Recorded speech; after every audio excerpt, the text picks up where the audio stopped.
Hi everyone! Welcome to Sulit Review. So last year guys, meron akong na-review dito sa channel na isang kakaibang action cam na kayang mag-shot ng 360 videos at yun yung Insta360 One X. Pero meron silang bago guys na action camera. Merong bagong action camera yung Insta360. Actually matagal na nilang ipinadala ito sa akin guys, pero ngayon lang tayo nagkaroon ng time para ma-unbox dito sa channel tong bago nilang action camera. Ito guys yung kanilang Insta360 1R at yung nasa atin ngayon ay yung Twin Edition. So, dalawa yung lens na nasa loob ng action camera na to o ng box na to. Yung isa 4K, yung isa naman 360 na lens.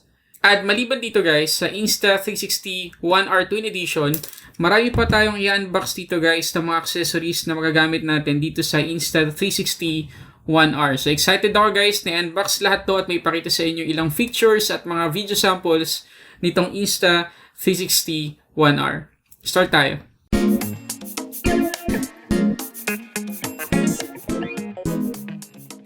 Okay, so dating gawin guys, dun muna tayo sa price itong Insta360 1R Twin Edition. So itong Twin Edition guys ay worth $479.99 as of making this video. Mabibili natin to guys sa kanilang website.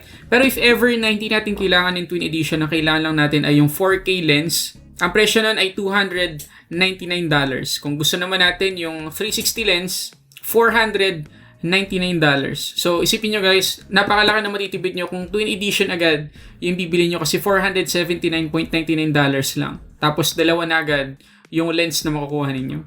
Okay, pagkatapos guys, kapag binili nyo to, hindi to kasama. Dinikit lang to guys. So, sinama lang ng Insta360 para meron agad akong SD card na magagamit dito sa pinadala nila. Sobrang bait ng Insta360. At marami guys yung nagsasabi na ito yung GoPro killer talaga. Itong Insta360 1R. Kasi sobrang mura niya compared dun sa GoPro. Kasi yung GoPro guys, yung Hero 9 Black, yung pinakabago, $350. Samantalang yung 4K Insta360 1R ay $299 lang. So medyo malaki-laki yung difference nila pagdating sa pricing. So, hindi natin masisi yung iba kung bakit yun yung sinasabi nila dito na GoPro killer. Pero ako, hindi ko masasabi confidently kasi hindi ko naman natatry pa yung mga GoPro action camera. Ang natatry ko pa lang ay yung previous generation ito, yun nga yung One X. At masasabi ko na sobrang ganda talaga ng action camera na yun.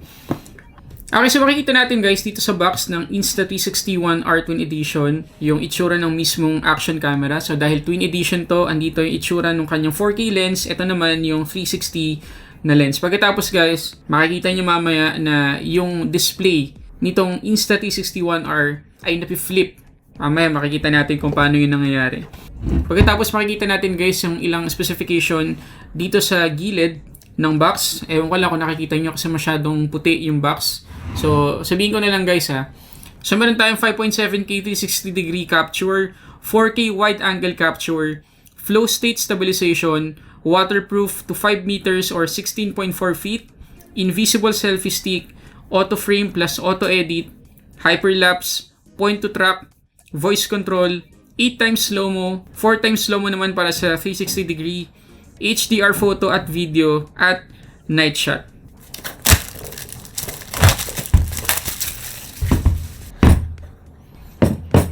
Okay, so pag open natin, makikita agad natin itong Insta360 1R na ang naka-install ng lens ay yung 4K lens. Okay, ito yung itsura niya guys. Sobrang liit lang, ayun no. Sobrang liit lang niya. Pero syempre hindi pa nakalagay yung kanyang battery pack dito sa ilalim. Pagkatapos makikita natin dito yung kanyang 360 na lens. Okay, pagkatapos ito yung kanyang battery. Ayan. So, itong battery guys ng Insta360 1R ay 1,190 mAh yung capacity. At mag-vary guys yung battery life nitong Insta360 1R sa lens na ginagamit natin. Yung 4K 60 frames per second na video para dito sa 4K na lens ay pwedeng tumagal ng 70 minutes of video recording. Samantalang 70 minutes din naman yung tatagal dito sa 360 na lens. Pero ang resolution ay 5.7K 30 frames per second. So, mag-vary talaga sa lens na gagamitin natin.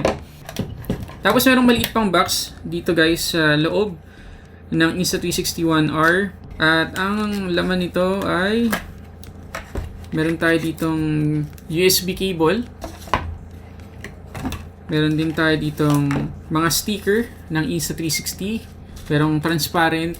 Ayan. Tsaka yung color yellow. Meron tayo guys case ng 360 na lens. Ayan, pwede natin ikabit dito. Ayan, para pag nagta-travel tayo, maiingatan natin itong 360 lens kasi mas sensitive to guys dahil dalawa yung kanyang lens. Pagkatapos, meron tayo ditong case or mount. Kung gusto natin tong gamitin or ikabit sa ating bike, sa motor, sa helmet, ay meron na agad tayo ditong kasama.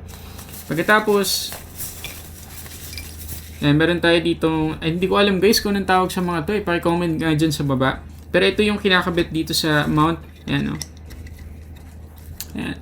So, meron siyang screw mount dito kung gusto natin ikabit sa isang tripod, monopod, ganyan. Meron tayong microfiber cloth na kasama. Tapos, mga documentation kasama ng quick start guide, waterproofing manual, at warranty card. So, yan lahat guys yung laman ng box nitong Insta360 One R. Okay, so ito guys yung apat na parts nitong Insta360 One X. So, andito syempre yung ating battery. Andito yung dalawang lens natin. At yung pinaka-display niya guys. Kasama na yung mga buttons at saka yung ports. So, dito guys, ayan, ito yung merong display. Dito sa gilid, nandito yung kanyang mga ports. Open natin. Ayan.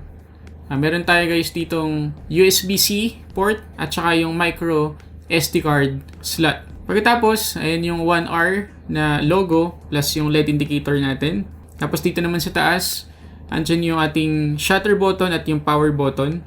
So, paano natin guys gagawing action camera itong mga to? So, para tayong merong Lego dito guys na kailangan buuin. So, syempre, pipili muna tayo kung anong lens yung kailangan natin gamitin, yung ating 4K ba o yung 360. So, ano man yung piliin natin dito guys, ang kailangan natin gawin ay kunin itong display. Tapos, pwede tayo mag-decide guys kung ito bang display ay nakaharap sa atin or nakatalikod. So, kung nakaharap, yan, pag ganyan. Okay, so kapag nag-vlog tayo or nag-video, pwede nating makita yung display habang tayo ay nagre-recording. Kung ayaw naman natin yan, pwede naman itong 360 lens. Okay, ganun pa rin. Yan. Tapos para may kabit guys yung battery, napakasimple lang din. Sasalpak lang natin na ganyan. Buo na siya. Napakasimple. Napakadaling i-assemble guys. Walang hassle akong nararamdaman dito. Lalo na kung mag-travel tayo. Napakadali lang niyang gamitin. At para naman matanggal natin guys yung battery pack, meron siyang switch dito. Yan. Tapos ayun, tanggal na. Pwede na natin ulit palitan yung lens kung gusto naman natin itong 4K. Okay, so ito guys yung ating Insta360 One R. So mamaya ipapakita ko guys yung mga sample videos na nakunan ko dito. Pero pag-usapan muna natin guys yung mga features ng action camera na to. So meron tong HDR support. Meron din tayong Color Plus.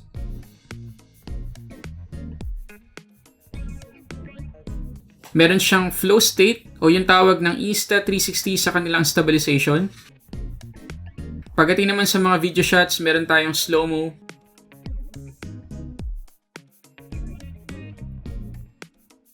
Star-lapse mode. Auto-frame.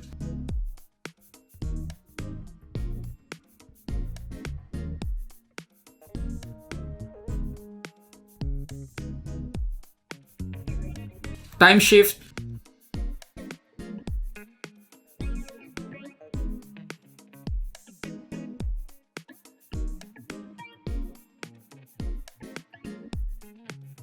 Point to track.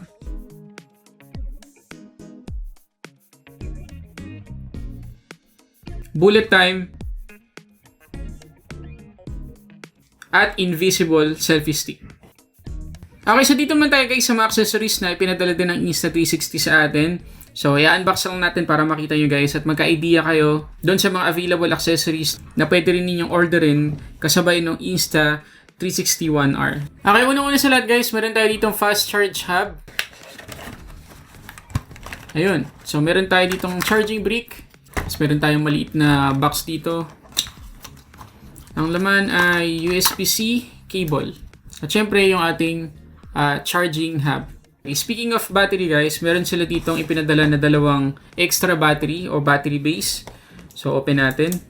Okay, so ito guys, yung dalawang battery base. Ayan, kung meron tayong dalawang ganito, syempre para ma-charge natin ng sabay, meron malaking tulong itong charging hub na pinakita ko sa inyo kanina. Kasi ma-charge na natin ng sabay itong dalawang charging base. Ayan, meron siyang USB-C port dito. Okay, so malaking tulong to. Tapos, kung gusto natin guys gamitin sa pag-vlog, itong Insta360 One X, which is saktong-sakto talaga guys for vlogging yun. Kasi meron siyang display sa harap na pwede natin gamitin. Meron tayong mic adapter dito. USB-C siya guys, na pwede natin ikabit doon sa USB-C port ng Insta360 One X. Tapos meron siyang ayan, audio jack. Tapos ito guys, nakita na rin natin kanina doon sa unboxing ng Insta360 One R. Pero kung sakali na gusto nyo mag-order ng isa pa kasi baka nasira na yung inyong mounting bracket, ayan, pwede kayong mag-order sa kanila. Ito naman guys, accessories ito ay bike bundle. So kung gagamitin natin o ikakabit natin yung ating Insta360 One R sa ating mountain bike, ganyan sa ating helmet, ayan, malaking tulong to. So open natin. So pag open, meron lang tayong hahatakan dito. Okay, ito guys, yung laman ng lahat ng bike bundle. Oh, ayan, napakadami mga extra na ganito kung saan natin pwedeng gamitin gamit yung mga nanditong mga mount. Ayan, napakadaming mga mount. Meron dito kasama guys na chest strap. So kung gusto natin ilagay dito sa ating dibdib kapag nagpa-bike tayo, pwede din.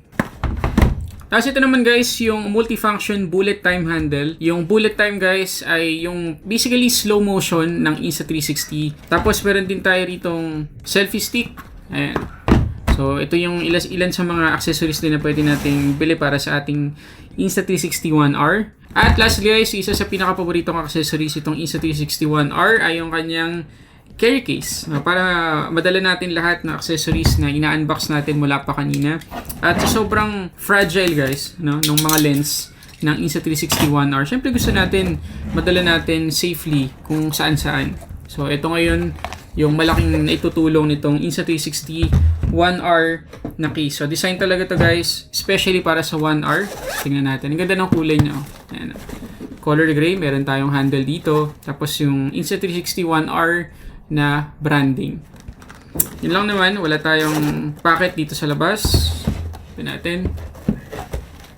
Yun. So safe na safe talaga dito guys, no? So itry natin ilagay dito guys yung ating Insta360 One R plus yung mga accessories. Ayan guys, nalagay ko na. So safe na safe naman nating madadala na tong Insta360 One R kasama yung kanyang mga lens kung saan man tayo gusto mag-travel. So napakaganda ng accessory na to. So again guys, lahat ng mga accessories at saka yung Insta360 na napag-usapan natin kanina, ilalagay ko yung link dyan sa description box sa baba. At maraming salamat sa Insta360 sa pag-sponsor sa video na to. Sila lahat kayo sa nagpadala ng lahat na nakita nyo guys sa kabuuan ng video na to.